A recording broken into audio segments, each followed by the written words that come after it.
Hello everyone, welcome to your channel. ಈ ವಿಡಿಯೋದಲ್ಲಿ ನಾವು vapour pressure of liquid solutions ನ ಬಗ್ಗೆ ತಿಳ್ಕೊಳ್ತಾ ಹೋಗೋಣ. ಸೊ ಮೊದಲನೇದಾಗಿ ವೇಪರ್ ಪ್ರೆಷರ್ ಅಂತ ಅಂದ್ರೆ ಏನು? It is a pressure exerted by the liquid surface in equilibrium with the liquid at a given temperature. So ಇಲ್ಲೇನಾಗುತ್ತೆ, ಒಂದು ಲಿಕ್ವಿಡ್ ಸರ್ಫೇಸ್ ಇಂದ ಪ್ರೆಷರ್ ಎಕ್ಸರ್ಟ್ ಆಗುತ್ತೆ. Okay, it is a pressure exerted by the liquid surface ಯಾವಾಗ in equilibrium with the liquid at a given temperature. So equilibrium condition ಅಲ್ಲಿ. ಹಾಗಾದರೆ ಇಂತಹ vapour pressure ಯಾವುದ್ರ ಮೇಲೆ ಡಿಪೆಂಡ್ ಆಗುತ್ತೆ ಅಂದರೆ ಟೂ ಫ್ಯಾಕ್ಟರ್ಸ್ ಇದೆ. ಸೊ ಒಂದು the nature of the liquid. So ಎಲ್ಲ ಲಿಕ್ವಿಡ್ಸ್ಗೂ ಸೇಮ್ ವೇಪರ್ ಪ್ರೆಷರ್ ಇರಲ್ಲ. ಸೊ ಬೇರೆ ಬೇರೆ ಲಿಕ್ವಿಡ್ಗೆ ಬೇರೆ ಬೇರೆ ವೇಪರ್ ಪ್ರೆಷರ್ ಇರುತ್ತೆ. ಯಾಕೆ ಅಂತ ಅಂದರೆ ಅದರಲ್ಲಿರುವಂಥ ಇಂಟರ್ ಮಾಲಿಕ್ಯುಲರ್ ಫೋರ್ಸಸ್ಸಿಂದ, ಅಂದರೆ ಬಾಂಡಿಂಗ್ ಹೇಗಿದೆ ಬಾಂಡಿಂಗ್ ಮಾಲಿಕ್ಯೂಲ್ಗಳ ನಡುವೆ ಅನ್ನೋದ್ರ ಮೇಲೆ ಸೊ ಅದರ ವೇಪರ್ ಪ್ರೆಷರ್ ಡಿಪೆಂಡ್ ಆಗಿರುತ್ತೆ. And another factor is temperature. So temperature ಜಾಸ್ತಿ ಆಗ್ತಾ ಹೋದ ಹಾಗೆ ವೇಪರ್ ಪ್ರೆಷರ್ ಕೂಡ ಜಾಸ್ತಿ ಆಗ್ತಾ ಹೋಗುತ್ತೆ. ಯಾಕೆ? ಸೊ ಟೆಂಪ್ರೇಚರ್ ಜಾಸ್ತಿ ಆದರೆ kinetic energy of the molecule ಕೂಡ ಜಾಸ್ತಿ ಆಗುತ್ತೆ. ಸೊ ಆಗ ವೇಪರ್ ಪ್ರೆಷರ್ ಕೂಡ ಜಾಸ್ತಿ ಆಗುತ್ತೆ. ಸೊ ನಿಮ್ಗೆ ಆಲ್ರೆಡಿ ಗೊತ್ತಿದೆ ಲಿಕ್ವಿಡ್ ಸೊಲ್ಯೂಷನ್ ಅಂದರೆ. ಸೊ ಲಿಕ್ವಿಡ್ ಸೊಲ್ಯೂಷನ್ ಅಂದರೆ ಏನು? ಸೊ ಅದರಲ್ಲಿ ಸಾಲ್ವೆಂಟು ಲಿಕ್ವಿಡ್ ಆಗಿರಬೇಕು, ಸಲ್ಯೂಟು ಸಾಲಿಡ್, ಲಿಕ್ವಿಡ್, ಗ್ಯಾಸ್ ಏನಾದರೂ ಆಗಿರ್ಬೋದು, ಆದರೆ ಸಾಲ್ವೆಂಟು ಲಿಕ್ವಿಡ್ ಆಗಿರಬೇಕು. ಆಲ್ರೆಡಿ ನಿಮ್ಗೆ ಗೊತ್ತಿದೆ ಸೊಲ್ಯೂಷನ್ ಅಂದರೆ it's a combination of solute and solvent. So ಸಲ್ಯೂಟ್ನ ಕ್ವಾಂಟಿಟಿ ಸ್ಮಾಲ್ ಆಗಿರುತ್ತೆ ಆ್ಯಂಡ್ ಸಾಲ್ವೆಂಟ್ನ ಕ್ವಾಂಟಿಟಿ ಲಾರ್ಜ್ ಆಗಿರುತ್ತೆ. ಜಾಸ್ತಿ ಅಮೌಂಟಲ್ಲಿರುವಂಥದ್ದು ಸಾಲ್ವೆಂಟು. ಸೊ ಅದರಿಂದ ಸೊ ಇಲ್ಲಿ ಲಿಕ್ವಿಡ್ ಸೊಲ್ಯೂಷನಲ್ಲಿ ಸಾಲ್ವೆಂಟು ಲಿಕ್ವಿಡ್ ಆಗಿರುತ್ತೆ. So next one is vapour pressure of liquid solution. So liquid ಸೊಲ್ಯೂಷನಲ್ಲಿ ವೇಪರ್ ಪ್ರೆಷರ್ ಹೇಗಿರುತ್ತೆ? ಸೊ ಒಂದು ಬೈನರಿ ಸೊಲ್ಯೂಷನ್ನ ಕನ್ಸಿಡರ್ ಮಾಡೋಣ. ಸೊ ಬೈನರಿ ಸೊಲ್ಯೂಷನ್ ಅಂದರೆ ಏನು? ಸೊ ಯಾವ ಸೊಲ್ಯೂಷನಲ್ಲಿ ಎರಡು ಕಾಂಪೋನೆಂಟ್ ಇರುತ್ತೆ. ಸೊ ಯಾವ ಸೊಲ್ಯೂಷನ್ ಎರಡು ಕಾಂಪೋನೆಂಟಿಂದ ಆಗಿರುತ್ತೋ ಸೊ ಅಂತಹ ಸೊಲ್ಯೂಷನ್ನ ಬೈನರಿ ಸೊಲ್ಯೂಷನ್ ಅಂತ ಕರೀತಾರೆ. ಸೊ ಇಲ್ಲಿ ಕನ್ಸಿಡರ್ ಮಾಡಿರೋದು ಎರಡು ವಾಲಟೈಲ್ ಲಿಕ್ವಿಡ್ಸನ್ನು. ಅದರ ಕಾಂಪೋನೆಂಟ್ಸನ್ನು ನಾವು 1 and 2 ಅಂತ ಕನ್ಸಿಡರ್ ಮಾಡೋಣ. ಅದರ ಒಂದು ಕ್ಲೋಸ್ಡ್ ವೆಸಲಲ್ಲಿ ತೊಗೊಂಡಿದ್ದಾರೆ. ಸೊ ಆಗೇನಾಗುತ್ತೆ, ಈಕ್ವಿಲಿಬ್ರಿಯಮ್ ಎಸ್ಟಾಬ್ಲಿಷ್ ಆಗುತ್ತೆ between vapour phase and liquid phase. So P1 ಅಂದರೆ ಏನು? P1 ಅಂತ ಅಂದರೆ partial vapour pressure of the component 1. Component 1ನ partial vapour pressure. So P2 ಅಂದರೆ partial vapour pressure of component 2. So P total ಅಂದರೆ total vapour pressure ಅಂದರೆ P1 and P2 ಎರಡು. Xi1 ಅಂದರೆ mole fraction of component 1, Xi2 is mole fraction of component 2. Next one is Raoult's law.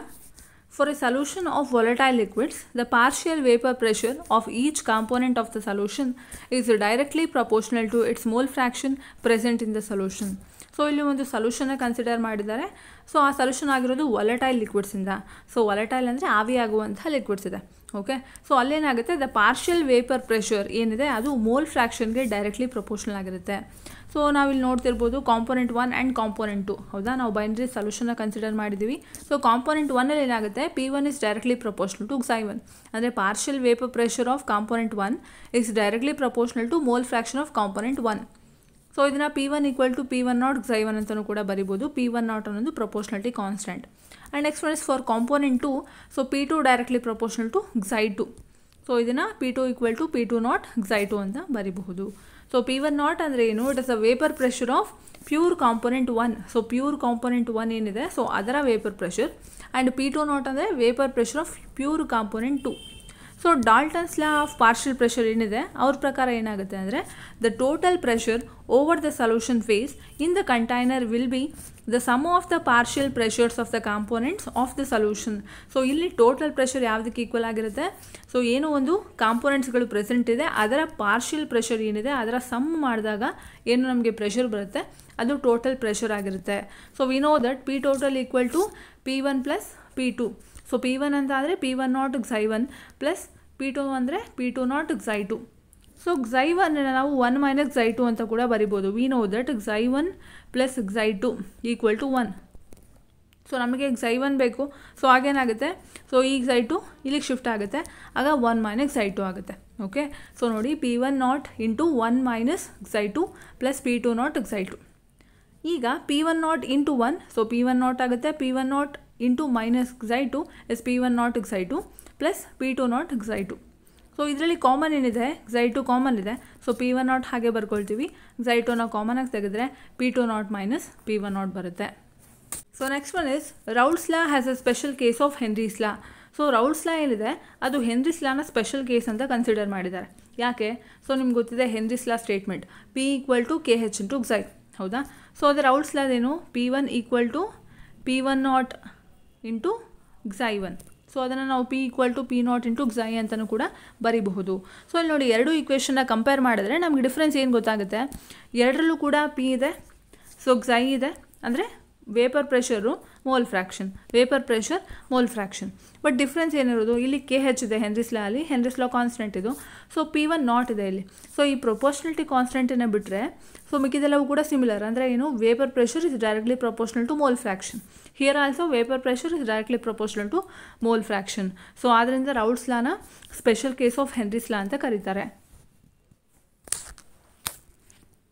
So next one is vapour pressure of solutions of solids in liquid. So ಇಲ್ಲಿ so vapour pressure of solutions of solids in liquids. So ಲಿಕ್ವಿಡ್ಸ್ಗೆ ಸಾಲಿಡ್ನ add ಮಾಡಿದಾಗ ಹೇಗೆ vapour pressure change ಆಗುತ್ತೆ ಅನ್ನುವಂಥದ್ದು. So ಇಲ್ಲಿ ನೀವು ನೋಡ್ತಿರ್ಬೋದು ಎರಡು ಡಯಾಗ್ರಾಮ್ಸ್ ಇದೆ. ಸೊ ಫಸ್ಟ್ ಒನ್ ನೋಡಿ, ಇಲ್ಲಿ in a pure liquid the entire surface is occupied by the molecules of the liquid. So ಇಲ್ಲಿ ಡಯಾಗ್ರಾಮ್ ನೋಡ್ತಿದ್ದೀರಾ, ಇಲ್ಲಿ ಪ್ಯೂರ್ ಸಾಲ್ವೆಂಟ್ನ ತೊಗೊಂಡಿದ್ದಾರೆ. ಸೊ ಪ್ಯೂರ್ ಸಾಲ್ವೆಂಟ್ ತೊಗೊಂಡಾಗ ಅದರ ಸರ್ಫೇಸ್ ಏನಿದೆ, ಸರ್ಫೇಸಲ್ಲಿ ಕೇವಲ ಪ್ಯೂರ್ ಸಾಲ್ವೆಂಟ್ ಏನಿದೆ ಅದರ ಮಾಲಿಕ್ಯೂಲ್ಸ್ಗಳೇ ಪ್ರೆಸೆಂಟ್ ಇರುತ್ತೆ. Okay, if a non-volatile solute is added to the solvent to give a solution, then the vapor pressure is only by solvent. So ಏನಾಗುತ್ತೆ, ಸೊ ಈ diagram ನೋಡ್ತಾ ಇದ್ದೀರಾ, ಸೆಕೆಂಡ್ ಡಯಾಗ್ರಾಮ್. ಸೊ ಇಲ್ಲೇನಾಗಿದೆ, ಒಂದು ಸೊಲ್ಯೂಷನ್ನ ತೊಗೊಂಡಿದ್ದಾರೆ. Solution ಅಂದರೆ salute and solvent ಎರಡೂ ಕೂಡ ಇದೆ. So ಇದರಲ್ಲಿ ಕೇವಲ ಸಾಲ್ವೆಂಟ್ ಮಾತ್ರ, ಸೊ ಇದರಲ್ಲಿ ಸಾಲ್ವೆಂಟ್ ಮಾತ್ರ ಇದೆ, ಇದರಲ್ಲಿ ಸಲ್ಯೂಟ್ ಮತ್ತು ಸಾಲ್ವೆಂಟ್ ಎರಡೂ ಕೂಡ ಇದೆ. ಸೊ ಎಂಥ ಸಲ್ಯೂಟು, ನಾನ್ ವಾಲಟೈಲ್ ಸಲ್ಯೂಟ್. ಸೊ ನಾನ್ ವಾಲಟೈಲ್ ಸಲ್ಯೂಟ್ ಅಂದರೆ ಆವಿ ಆಗದೆ ಇರುವಂಥದ್ದು. ಈಗ ಇದು ಒಂದು ಸೊಲ್ಯೂಷನ್, ಅಂದರೆ ಇದರಲ್ಲಿ ಸಲ್ಯೂಟ್ ಮತ್ತು ಸಾಲ್ವೆಂಟ್ ಎರಡೂ ಕೂಡ ಇರೋದ್ರಿಂದ ಇದರ ಸರ್ಫೇಸು ಸಲ್ಯೂಟ್ ಮತ್ತು ಸಾಲ್ವೆಂಟ್ ಮಾಲಿಕ್ಯೂಲ್ ಎರಡರಿಂದನೂ ಆಕ್ಯುಪೈ ಆಗಿರುತ್ತೆ. ಸೊ ಒಂದೇನಾಗಿದೆ, ಇಲ್ಲಿ ನಾನ್ ವಾಲಟೈಲ್ ಸಲ್ಯೂಟ್ ಇದೆ, ಅಂದರೆ ಇದು ಆವಿ ಆಗಲ್ಲ. ಸೊ ಇನ್ನೊಂದು ಸಾಲ್ವೆಂಟ್ ಏನಿದೆ, ಸೊ ಇದೇನಾಗುತ್ತೆ, ಆವಿ ಆಗುತ್ತೆ. So next one, the vapor pressure of the solution at a given temperature is lower than the vapor pressure of the pure solvent at the same temperature. So ಆಗೇನಾಗುತ್ತೆ, already ನಮ್ಗೆ ಗೊತ್ತಾಗಿದೆ, pure ಲಿಕ್ವಿಡಲ್ಲಿ ಅದರ ಸರ್ಫೇಸನ್ನು ಲಿಕ್ವಿಡ್ನ molecules ಮಾತ್ರ occupy ಮಾಡಿರುತ್ತೆ. ಅದೇ ಒಂದು ನಾನ್ volatile ಸಲ್ಯೂಟನ್ನು ಒಂದು volatile ಸಾಲ್ವೆಂಟ್ಗೆ add ಮಾಡಿದಾಗ ಒಂದು ಸೊಲ್ಯೂಷನ್ ರೆಡಿ ಆಗಿದೆ. ಸೊ ಆಗೇನಾಗುತ್ತೆ, ಅದರ ಸರ್ಫೇಸು ಈ ನಾನ್ ವಾಲಟೈಲ್ ಸಲ್ಯೂಟ್ ಮತ್ತು ಸಾಲ್ವೆಂಟ್ ಸೊ ಎರಡರಿಂದನೂ ಆಕ್ಯುಪೈ ಆಗಿರುತ್ತೆ. ಆಗೇನಾಗುತ್ತೆ, ಸೊಲ್ಯೂಷನ್ನ ವೇಪರ್ ಪ್ರೆಷರ್ ಏನಿದೆ ಅದು ಪ್ಯೂರ್ ಸಾಲ್ವೆಂಟ್ನ ವೇಪರ್ ಪ್ರೆಷರ್ಗಿಂತ ಕಮ್ಮಿ ಆಗಿರುತ್ತೆ. ಅಟ್ ದ ಸೇಮ್ ಟೆಂಪ್ರೇಚರ್ ನೀವೇನೂ ಬದಲಾಯಿಸ್ತಿಲ್ಲ, ಟೆಂಪ್ರೇಚರ್ ಸಿಮಿಲರ್ ಆಗಿದೆ, ಆದರೆ ಸೊಲ್ಯೂಷನ್ನ ವೇಪರ್ ಪ್ರೆಷರು ಪ್ಯೂರ್ ಸಾಲ್ವೆಂಟ್ಗಿಂತ ಕಮ್ಮಿ ಇರುತ್ತೆ. ಸೊ ಯಾಕೆ ಆ ರೀತಿ ಆಗುತ್ತೆ? So in the solution the surface has both solute and solvent molecules. Therefore the fraction of the surface covered by the solvent molecules gets reduced. Consequently, the number of solvent molecules escaping from the surface is correspondingly reduced. Therefore, vapor pressure is also reduced. So, ಇಲ್ಲಿ ನೀವು ನೋಡ್ತಿರ್ಬೋದು, in the solution, the surface has both solute and solvent molecules. So, ಇಲ್ಲಿ ಸರ್ಫೇಸಲ್ಲಿ salute molecules ಇದೆ, solvent molecules ಇದೆ. Okay, then therefore the fraction of the surface covered by the solvent molecules gets reduced. So ಆಗ solvent ಮಾಲಿಕ್ಯೂಲ್ಗೆ ಜಾಗ ಕಮ್ಮಿ ಉಳಿಯುತ್ತೆ, ಯಾಕೆ salute ಕೂಡ ಅಲ್ಲಿ ಬಂದು ಆಕ್ಯುಪೈ ಮಾಡ್ಕೊಂಡಿದೆ ಸ್ಪೇಸನ್ನು. So consequently the number of solvent molecules escaping from the surface is correspondingly reduced. So ಆಗೇನಾಗುತ್ತೆ, ಕಡಿಮೆ number of solvents molecule escape ಆಗುತ್ತೆ, ಯಾಕೆ ಇನ್ನು ಉಳಿದಿರೋ ಪ್ಲೇಸಲ್ಲಿ ನಮ್ಮ ನಾನ್ ವಾಲಟೈಲ್ ಸಲ್ಯೂಟ್ ಆಕ್ಯುಪೈ ಮಾಡ್ಕೊಂಡಿದೆ. ಸೊ ಅದರಿಂದ ಏನಾಗುತ್ತೆ, ವೇಪರ್ ಪ್ರೆಷರ್ ಕಮ್ಮಿ ಆಗುತ್ತೆ. So the decrease in the vapour pressure of a solvent depends on the quantity of non volatile solute present in the solution. ಹಾಗಾದರೆ ಏನು ಡಿಕ್ರೀಸ್ ಆಗ್ತಿದೆ ವೇಪರ್ ಪ್ರೆಷರ್, ಹೌದಾ? So ಅದು ಯಾವುದ್ರ ಮೇಲೆ ಡಿಪೆಂಡ್ ಆಗುತ್ತೆ ಅಂದರೆ ನೀವು ಎಷ್ಟು ನಾನ್ ವಾಲಟೈಲ್ ಸಲ್ಯೂಟನ್ನು ಆ್ಯಡ್ ಮಾಡಿದ್ರ ಅಂತ, ಅದರ ಕ್ವಾಂಟಿಟಿ ಎಷ್ಟಿದೆ ಅನ್ನೋದ್ರ ಬೇಸಿಸ್ ಮೇಲೆ ವೇಪರ್ ಪ್ರೆಷರು ಡಿಕ್ರೀಸ್ ಆಗುತ್ತೆ. So next one, liquid solutions can be classified into ideal and non-ideal solutions. So liquid solution ಏನಿದೆ ಅದನ್ನು ಐಡಿಯಲ್ ಮತ್ತು ನಾನ್ ಐಡಿಯಲ್ ಸೊಲ್ಯೂಷನ್ ಆಗಿ ಕ್ಲಾಸಿಫೈ ಮಾಡಿದ್ದಾರೆ. So first one is ideal solution. ಏನು ideal solution ಅಂದರೆ the solution which obey Raoult's law over the entire range of concentration are known as ideal solution. So Raoult's law ಏನಿದೆ, ಈ Raoult's ಲಾನ ಯಾವ solution obey ಮಾಡುತ್ತೆ over the entire range of concentration, ಎಲ್ಲ ಕಾನ್ಸಂಟ್ರೇಷನಲ್ಲೂ ಕೂಡ ಸೊಲ್ಯೂಷನ್ನು ರೌಲ್ಟ್ಸ್ ಲಾನ ಒಬೇ ಮಾಡಬೇಕು. ಸೊ ಅಂಥ ಸೊಲ್ಯೂಷನ್ ಐಡಿಯಲ್ ಸೊಲ್ಯೂಷನ್ ಅಂತ ಕರೀತಾರೆ. ಸೊ ಇಲ್ಲಿ ನೀವು ನೋಡ್ತಿರ್ಬೋದು, delta mix H = 0, delta mix V = 0. No heat is absorbed or evolved when the components are mixed. So ಏನು ಇಂಡಿಕೇಟ್ ಮಾಡಿಸಿದೆ ಈ ಎರಡು ಈಕ್ವೇಷನ್ಸು ಅಂತಂದರೆ, ಸೊ ಇಲ್ಲಿ ನೀವು ಎರಡು ಕಾಂಪೋನೆಂಟ್ಗಳನ್ನು ಮಿಕ್ಸ್ ಮಾಡಿದಾಗ ಹೀಟು ಅಬ್ಸರ್ವೂ ಆಗಲ್ಲ, ಎವಾಲ್ವೂ ಆಗಲ್ಲ. Okay, so next one is volume of the solution equal to sum of the volumes of 2 components. ಅಂದರೆ ನಿಮ್ಮ ಸೊಲ್ಯೂಷನ್ನ ವ್ಯಾಲ್ಯೂಮ್ ಏನಿದೆ ಸೊ ಅದು ನೀವು ಆ್ಯಡ್ ಮಾಡುವಂತಹ ಕಾಂಪೋನೆಂಟ್ಸ್, ಇಲ್ಲಿ 2 ಕಾಂಪೋನೆಂಟ್ಸನ್ನು ತೊಗೊಂಡಿದ್ದಾರೆ ಅಂದ್ಕೊಳ್ಳಿ. ಸೊ ಅದರ ವ್ಯಾಲ್ಯೂಮ್ ಏನಿದೆ ಆ 2 ಕಾಂಪೋನೆಂಟ್ಗಳ ವ್ಯಾಲ್ಯೂಮ್ನ ಆ್ಯಡ್ ಮಾಡಿದಾಗ ಏನು ಒಂದು ವ್ಯಾಲ್ಯೂಮ್ ಬರುತ್ತೆ ಅದು ವ್ಯಾಲ್ಯೂಮ್ ಆಫ್ ದ ಸೊಲ್ಯೂಷನ್ ಆಗಿರುತ್ತೆ. ಫಾರ್ ಎಕ್ಸಾಂಪಲ್, ನೀವು ಒಂದು ಕಾಂಪೋನೆಂಟ್ದು 5 ml ತೊಗೊಂಡಿದ್ದೀರಾ ಆ್ಯಂಡ್ ಇನ್ನೊಂದು ಕಾಂಪೋನೆಂಟ್ದು 5 ml ತೊಗೊಂಡಿದ್ದೀರಾ. ಈಗ ಇವೆರಡನ್ನು ಆ್ಯಡ್ ಮಾಡಿದಾಗ ಏನು ಬರುತ್ತೆ? ಸೊ 10 ಬರುತ್ತೆ. ಸೊ ಇದು ವ್ಯಾಲ್ಯೂಮ್ ಆಫ್ ದ ಸೊಲ್ಯೂಷನ್ ಆಗಿರುತ್ತೆ. ಸೊ ಇಲ್ಲಿ 2 ಕಾಂಪೋನೆಂಟ್ಗಳನ್ನು ಕನ್ಸಿಡರ್ ಮಾಡೋಣ. So A and B. Okay, ಇನ್ನು pure solvent intermolecular interaction. So ಒಂದು ಪ್ಯೂರ್ ಸಾಲ್ವೆಂಟ್ ಆಗಿದ್ರೆ ಅದರಲ್ಲಿ ಇಂಟರ್ಮಾಲಿಕ್ಯುಲರ್ ಇಂಟ್ರಾಕ್ಷನ್ ಹೇಗಾಗಿರುತ್ತೆ? A B B. ಅಂದರೆ ಎ ಅಂತ ಅಂದರೆ ಸೇಮ್ ಟೈಪ್ ಆಫ್ ಮಾಲಿಕ್ಯೂಲ್ಸ್ ಇರುತ್ತೆ, B B. Okay, next in binary solution. Binary solution ಅಂದರೆ 2 ಕಾಂಪೋನೆಂಟ್ ಇರುತ್ತೆ. ಸೊ ಆಗೇನಾಗಿರುತ್ತೆ? Intermolecular interaction A B type ಆಗಿರುತ್ತೆ. Then perfectly ideal solution is rare but solutions are nearly in ideal behaviour. ಅಂದರೆ perfect ಆಗಿರುವಂಥ ideal ಸೊಲ್ಯೂಷನ್ಗಳು ಸಿಗುವಂಥದ್ದು ಕಷ್ಟ, ಆದರೆ ನಿಯರ್ಲಿ ಐಡಿಯಲ್ ಬಿಹೇವಿಯರ್ ಇರುವಂಥ ಸೊಲ್ಯೂಷನ್ಸ್ಗಳಿದೆ. ಎಕ್ಸಾಂಪಲ್ ನೋಡೋದಾದರೆ solution of n hexane and solution of n heptane. Next one is non ideal solution. So non ideal solution ಅಂದರೆ ಐಡಿಯಲ್ ಸೊಲ್ಯೂಷನ್ ಆಪೋಸಿಟ್ ಅಷ್ಟೇ. So the solution which do not obey Raoult's law over the entire range of concentrations are known as non ideal solution. So ಯಾವ ಸೊಲ್ಯೂಷನ್ನು ರೌಲ್ಸ್ ಲಾನ obey ಮಾಡಲ್ಲ over the entire range of concentration, ಅದನ್ನು ನಾನ್ ideal solution ಅಂತ ಕರೀತಾರೆ. So ideal solution ಅಂದರೆ ಅದು ರೌಲ್ಸ್ ಲಾನ ಒಬೇ ಮಾಡುತ್ತೆ, ನಾನ್ ಐಡಿಯಲ್ ಸೊಲ್ಯೂಷನ್ ಅಂದರೆ ರೌಲ್ಸ್ ಲಾನ ಒಬೇ ಮಾಡಲ್ಲ. So the vapour pressure of non ideal solution is either higher or lower than that of expected value by Raoult's law. So Raoult's law ಏನೋ ಒಂದು ವ್ಯಾಲ್ಯೂನ ಎಕ್ಸ್ಪೆಕ್ಟ್ ಮಾಡಿದೆ ಅಂದರೆ ವೇಪರ್ ಪ್ರೆಷರ್ದು, ಅದಕ್ಕಿಂತ ಹೈಯರ್ ಅಥವಾ ಲೋಯರ್ ಇರುತ್ತೆ. ಸೊ ಇನ್ ಕೇಸ್ ಹೈಯರ್ ಇದ್ದರೆ ಆ ಸೊಲ್ಯೂಷನ್ನು ಪಾಸಿಟಿವ್ ಡಿವಿಯೇಷನ್ನ ಎಕ್ಸಿಬಿಟ್ ಮಾಡ್ತಿರುತ್ತೆ, ಇನ್ ಕೇಸ್ ಲೋಯರ್ ಇದ್ದರೆ ಆ ಸೊಲ್ಯೂಷನ್ನು ನೆಗೆಟಿವ್ ಡಿವಿಯೇಷನ್ನ ಎಕ್ಸಿಬಿಟ್ ಮಾಡುತ್ತೆ. So these deviation is due to the nature of interactions.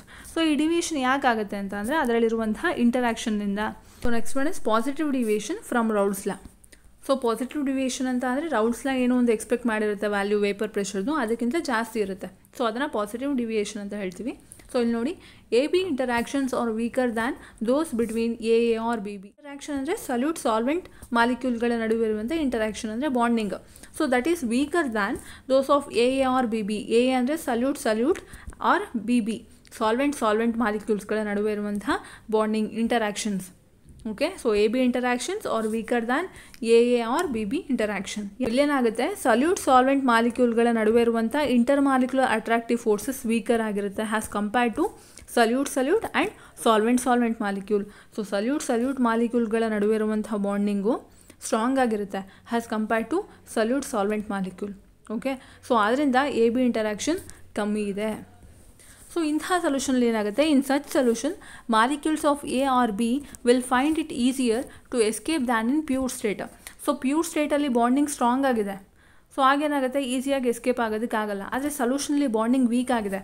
So A B ನಡುವೆ ಇರುವಂಥ ಬಾಂಡಿಂಗ್ ವೀಕ್ ಆಗಿದೆ, ಆಗ ಅದು ಈಸಿಯಾಗಿ ಎಸ್ಕೇಪ್ ಆಗುತ್ತೆ. ಸೊ ಆಗೇನಾಗುತ್ತೆ? This will increases the vapour pressure and results in positive deviation. ಆಗ ವೇಪರ್ ಪ್ರೆಷರ್ ಜಾಸ್ತಿ ಆಗುತ್ತೆ. ಸೊ ವೇಪರ್ ಪ್ರೆಷರ್ ಜಾಸ್ತಿ ಆದರೆ ಪಾಸಿಟಿವ್ ಡಿವಿಯೇಷನ್ನ ಎಕ್ಸಿಬಿಟ್ ಮಾಡುತ್ತೆ. ಸೊ ಎಕ್ಸಾಂಪಲ್ ನೋಡೋದಾದರೆ mixtures of ethanol and acetone. So next one is negative deviation from Raoult's law. So ಹಾಗಾದರೆ solution ಯಾವಾಗ ನೆಗೆಟಿವ್ ಡಿವಿಯೇಷನ್ನ ಎಕ್ಸಿಬಿಟ್ ಮಾಡುತ್ತೆ? So A and B B intermolecular attractive forces are weaker than A B. So ಇಲ್ಲೇನಾಗ್ತಿದೆ? A ಅಂದರೆ solute solvent okay, ಅವುಗಳ ನಡುವೆ ಇರುವಂಥ intermolecular attractive forces A ಬಿಗಿಂತ ಕಮ್ಮಿ ಇರಬೇಕು, ವೀಕರ್ ಆಗಿರಬೇಕು. ಸೊ ಎ ಬಿ ಅಂದರೆ ಸಲ್ಯೂಟ್ ಸಾಲ್ವೆಂಟ್. ಅಂದರೆ ಇಲ್ಲಿ ಬಾಂಡಿಂಗ್ ಯಾವುದ್ರಲ್ಲಿ ಸ್ಟ್ರಾಂಗ್ ಇದೆ? ಸಲ್ಯೂಟ್ ಸಾಲ್ವೆಂಟಲ್ಲಿ. ಅಂದರೆ ಸೊಲ್ಯೂಷನಲ್ಲಿ ಏನಾಗಿದೆ?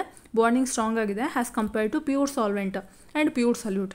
ಸೊ ಆಗೇನಾಗುತ್ತೆ? This will decrease the vapour pressure and results in negative deviation. ಆಗ ಸೊಲ್ಯೂಷನ್ನ ವೇಪರ್ ಪ್ರೆಷರ್ ಡಿಕ್ರೀಸ್ ಆಗುತ್ತೆ, ಕಡಿಮೆ ಆಗುತ್ತೆ. ಯಾಕೆ? ಬಾಂಡಿಂಗ್ ಸ್ಟ್ರಾಂಗ್ ಆಗಿದೆ. ಸೊ ಆಗ ವೇಪರ್ ಪ್ರೆಷರ್ ಡಿಕ್ರೀಸ್ ಆದಾಗ ಸೊ ನೆಗೆಟಿವ್ ಡಿವಿಯೇಷನ್ನ ಎಕ್ಸಿಬಿಟ್ ಮಾಡುತ್ತೆ.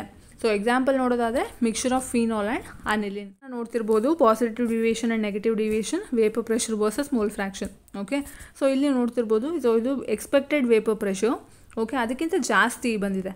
ಸೊ ಜಾಸ್ತಿ ಬಂದಾಗ ನಾವು ಪಾಸಿಟಿವ್ ಡಿವಿಯೇಷನ್ ಅಂತ ಕರಿತೀವಿ. ಇಲ್ಲಿ ನೋಡ್ತಿದ್ದೀರಾ? ಸೊ ಈ ಡ್ಯಾಶ್ ಲೈನ್ಸ್ ಏನಿದೆ ಇದು ಎಕ್ಸ್ಪೆಕ್ಟೆಡ್ ವೇಪರ್ ಪ್ರೆಷರ್. ಸೊ ಇದಕ್ಕಿಂತ ಕಮ್ಮಿ ಬಂದಿದೆ ವ್ಯಾಲ್ಯೂ, ಸೊ ಅದರಿಂದ ಇದು ನೆಗೆಟಿವ್ ಡಿವಿಯೇಷನ್. ಅಜಿಯೋಟ್ರೋಪ್ಸ್. ಏನು ಅಜಿಯೋಟ್ರೋಪ್ಸ್ ಅಂದರೆ? These are the mixtures of liquids having the same composition in liquid and vapor phase and boil at a constant temperature.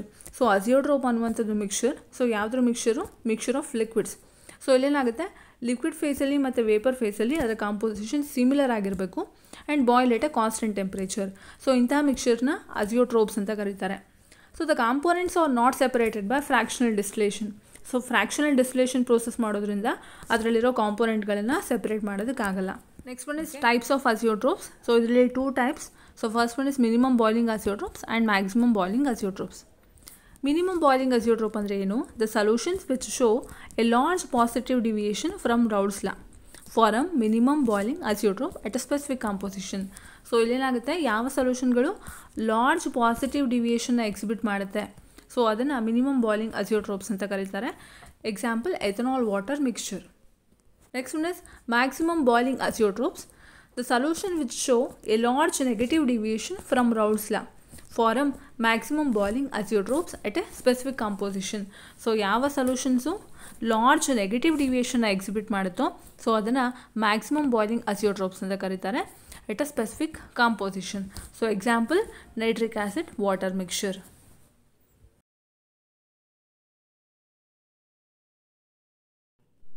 ಈ ವಿಡಿಯೋ ನಿಮ್ಗೆ ಇಷ್ಟ ಆಗಿದ್ರೆ ಲೈಕ್ ಮಾಡಿ, ಬೇರೆಯವ್ರಿಗೆ ಹೆಲ್ಪ್ ಆಗುತ್ತೆ ಅನ್ನೋದಾದರೆ